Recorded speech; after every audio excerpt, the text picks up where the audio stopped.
I have one question for the senators wanting to pass this $1.7 trillion Omnibus Bill.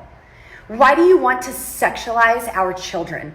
I have 4 boys, and this law is targeting children of their ages all across America. Oh my God, there are people younger than 18 who don't identify with the body they live in and want to feel normal being themselves with community support? We have to purge our society of this filth, says the unfortunately Congresswoman re-elect Lauren Boebert, who is choosing to bypass the traditional price tag pearl clutching over public welfare spending and tells Americans they need to be worried about federal financial support of LGBTQ youth organizations, a whopping less than 0.00013% of Congress's $1.7 trillion 2023 Omnibus Bill. And Boebert's invoking her sons, making you think no one's kids are safe from being groomed, and listing cities that happen to be in 4 different corners of the country,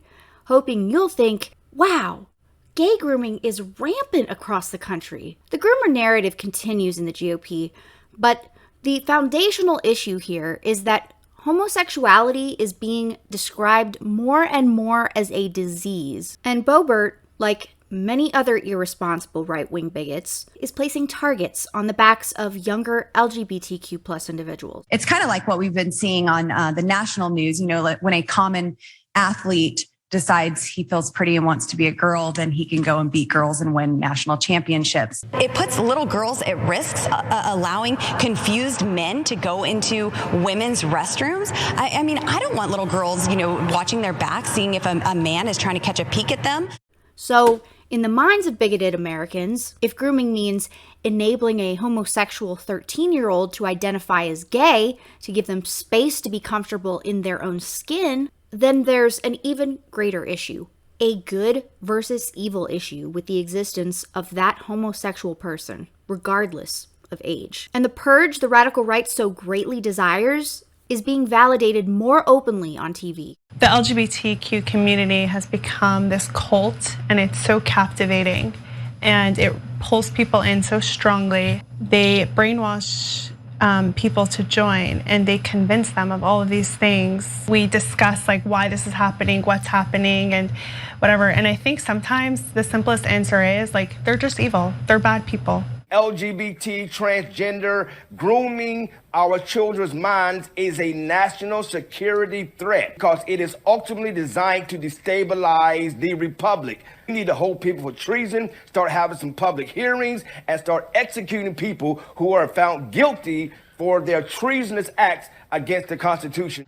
So maybe they're against anything that's wholesome and edifying, that makes you stronger and healthier, and in favor of everything that diminishes you and makes you more dependent. I'm just sensing a theme here. Do you see this? Maybe if he promises to put more chemicals in the milk that turn kids trans, they'll lay off. And acted upon in real life. More than 300 anti-LGBTQ plus bills were introduced this year in state legislatures across the country. And as you can see here, 66% of the LGBTQ users that we surveyed report being harassed.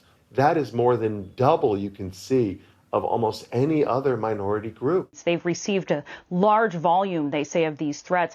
At least 5 dead, 25 injured at least at an LGBTQ plus nightclub in Colorado Springs. So if you're a conservative and see and hear that messaging, extreme as it is, you're probably thinking, yeah, those Boston hospital bomb threats are crazy.